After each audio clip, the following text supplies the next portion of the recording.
Hello, everyone. Today we are going to read chapter 15 of Nim's Island. The hut was gone, and Nim was too tired to start looking for what was left of it. The last of the storm clouds disappeared from the sky. The sun sank golden low, and Nim and Alex were still lying on the beach talking.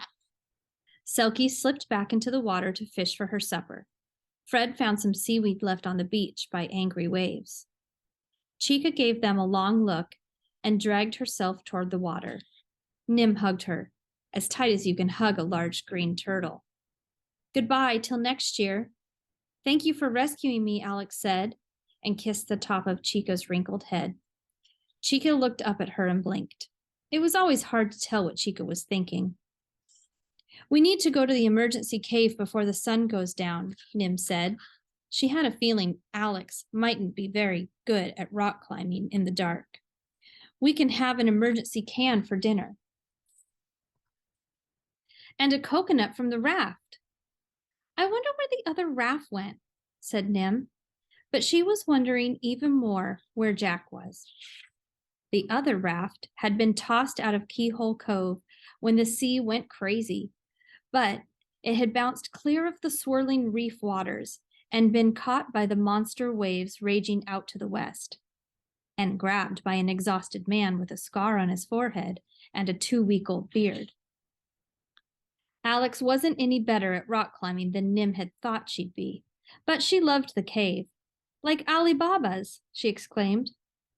I cleaned the hut so nicely, Nim said gloomily. I even made you a new sleeping mat. Alex hugged her, and it wasn't quite the same as hugging Jack, and not quite the same as snuggling into Selkie, but it made her believe that the world might get better again. Nim woke to see Alex sitting at the door of the cave, watching the sunrise over Fire Mountain. And look at the sea, said Alex. The waves rolled gently, washed clean and blue. Birds soared and swooped, screeched and fished. Iguanas and lizards scrambled. Sea lions lazed, and their king's honk echoed across the water. Selkie waffled good morning. But when Nim had hugged her and rubbed noses, Selkie slid down the rocks, and a moment later her brown head popped up at Sea Lion Point beside the king's. Fred grazed for seaweed in the tidal pools. He didn't quite trust this ocean yet. Nim and Alex had a coconut and emergency rice pudding for breakfast, set up the satellite dish and the solar panel on a flat rock above the cave, plugged the computer and phone into charge, and went out to explore. They went to Turtle Beach, Sea Lion Point, the Hissing Stones, and Keyhole Cove. Where it all began, said Alex. Because if I hadn't done the experiment, I wouldn't have been able to write back again. And you never would have come. Already that seemed impossible. They went on exploring. Nim's beautiful island was shredded and messy, with bits of hut, pieces of shirts and desk, coconuts, palm branches, broken trees, and lying down bushes. As if a giant had a tantrum, Alex exclaimed. The garden was worse. It looked as if Selkie had taken her sea lion family up for a party. Pea plants were mashed, avocados were mushed, and tomatoes were soup. Some plants had so few leaves it was hard to remember what they used to be. The garden shed, with the bananas still on their hook, had been lifted right over the wall and dropped neatly in the middle of the bamboo grove. Nim and Alex collected 3 green pineapples, a few mashed strawberries, and scattered pea pods. They hauled broken bits out of the pool and into the compost heap, and saved 2 avocados, a tomato, and 10 more strawberries. And the sweet potatoes will be safe, said Nim, when we feel like digging them. They chucked broken plants off the garden and propped up the living ones.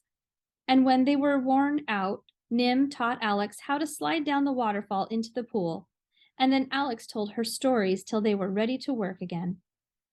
She told her more stories that night while they tried to sleep on the hard cave floor. The stories were funny and made Nim laugh, exciting so she had to hold her breath, and something else that made her feel soft and warm and happy sad. So she wanted to hug Selkie, except that Selkie had decided it was too hard to go all the way up to the cave for the night and was sleeping with the sea lions. The next day, they started clearing the grasslands and beaches, dragging branches into piles for bonfires and coconuts into heaps for eating, and sorting out anything else that might have come from the hut or could be useful to build a new one. And all the time they heaved and carried and sorted, Nim worried about when Jack would get home and when Alex would leave. She hated the stories Alex told about her home in the city because she wanted to pretend that Alex could stay on the island forever and ever. They took a different path to the garden and found Nim's favorite blue glass bottle, her comb, a good piece of rope under a dead jellyfish, and her wagon, hooked on a branch at the top of a tree. The tree wasn't hard to climb, but it was a long stretch from this last safe branch, and when the wagon tumbled to the ground, so did Nim. The scab rubbed off her knee and it began to bleed again. Nim didn't cry, but Alex did. I had bandages, cream, a whole first aid box for you, she sobbed.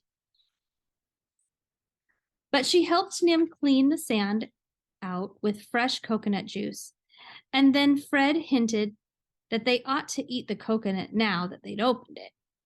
So they had it for lunch with bananas.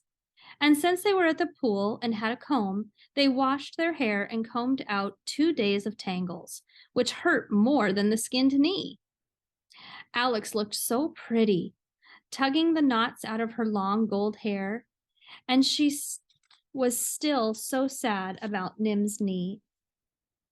Wait here, Nim ordered, and ran all the way to the cave and back again, without even stopping to look out to the sea.